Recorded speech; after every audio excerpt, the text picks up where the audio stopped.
వాళ్ళ హెరిటేజ్ కంపెనీలో ఉద్యోగాలు ఇచ్చినంత తేలికగా డిఎస్సిలో కూడా ఉద్యోగాలు ఇచ్చేశాడు.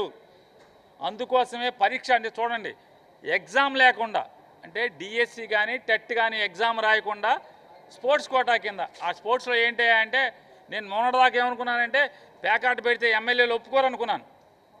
ప్యాకాట్లో స్పోర్ట్స్ అంటే మెరిట్ వాళ్ళని ప్యాకాట్ పోటీలు పెట్టి దాంట్లో తీసుకుంటే ఎమ్మెల్యేలు ఒప్పుకోరు. మాట నువ్వెట తీసుకుంటావా లోకేష్, చంద్రబాబు నాయుడు గారు అని ఆపారేమనుకున్నా.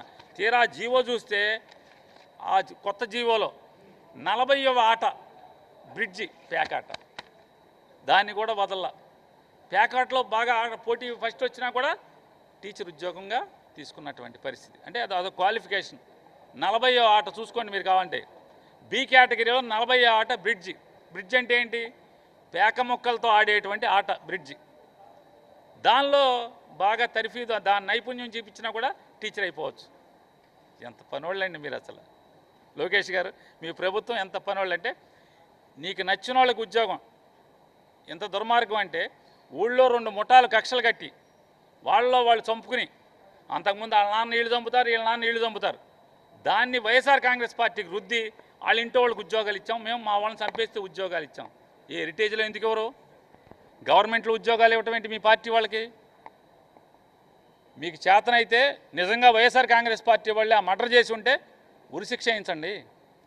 మీ ప్రభుత్వంలో కేసులు వాదించి మీ పోలీసులతో సాక్ష్యాధారాలను గట్టిగా బిగించి ఉరిశిక్ష వేయించండి. గవర్నమెంట్లో ఉద్యోగాలు ఏంటి? మించి నేను కొంతమంది పెద్ద మనుషులు బయటకు వచ్చి అంటే వీళ్ళు టీచర్ని దాన్ని ఏమంటారు, మన మందు షాప్ ఉంది, అది లిక్కర్ షాప్స్ ముందు కర్రలు పెట్టుకుని ఉంచని లైన్లు కూడా, అంటే లిక్కర్ కొనుక్కునే వాళ్ళని కూడా లైన్లో ఎలా పెట్టాలి అన్నది టీచర్లను పెట్టి లైన్లో పెట్టించిన ఘనత కలిగిన వ్యక్తులు ఆ బ్రిడ్జ్ స్పోర్ట్స్ గురించి మాట్లాడతారు. నిన్న ఈ బ్రిడ్జ్ స్పోర్ట్స్ గురించి మాట్లాడేటప్పుడు యాక్చువల్గా ఒక జీవో ఒకటి ఉంది, సెంట్రల్ గవర్నమెంట్ ఇచ్చిన ఇది. ఈ central government ministry of personal public grievances pensions and department of personal and training, government of ఇండియాలో కూడా కొన్ని స్పోర్ట్స్ని ఆథరైజ్డ్గా తీసుకోవచ్చు అని చెప్పి అది గవర్నమెంట్ ఆఫ్ ఇండియా ఇచ్చిన దాంట్లో ఇది one of the bridge sport కూడా వన్ ఆఫ్ ద స్పోర్ట్. ఇందులోని మీకు విషయం తెలియదు ఏంటంటే ఏషియన్ గేమ్స్లో కూడా వీటిని పెట్టారు తెలుసా మీకు? అందులో ఇండియా వాడికి ఒక బ్రాంజ్ మెడల్ కూడా వచ్చింది తెలుసా అది మీకు? బ్రిడ్జ్ స్పోర్ట్స్లో ఏషియన్ గేమ్స్లో. మీకు ఇంకో విషయం, ఏ స్పోర్ట్స్ అయినా ఎప్పుడైనా ఎందులోనైనా ఎలా చేయొచ్చు. కొన్ని సందర్భం ఇప్పుడు ఒలింపిక్ గేమ్స్లో కూడా క్రికెట్ని ఎలా యాడ్ చేయాలన్న ఒక ఆలోచనతో కూడా ఉన్నారు.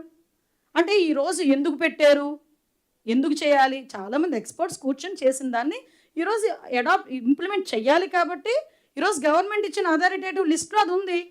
వీటితో పాటు చాలా గేమ్స్ ఉన్నాయి అందులోని, ఈ బ్రిడ్జ్ స్పోర్ట్స్తో పాటు చాలా గేమ్స్ ఉన్నాయి అందులోని. దాన్ని బేస్ చేసుకొని ఈరోజు ప్యాకాట్ ఆడినోడికి టీచర్ ఉద్యోగం ఇస్తారా?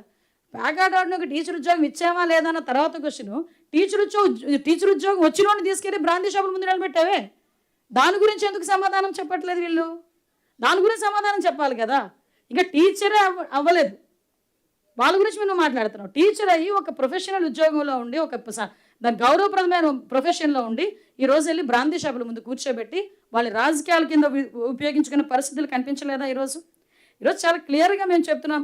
బ్రిడ్జ్ స్పోర్ట్స్ని 2018, 2022 ఏషియన్ గేమ్స్లో కూడా పెట్టారు.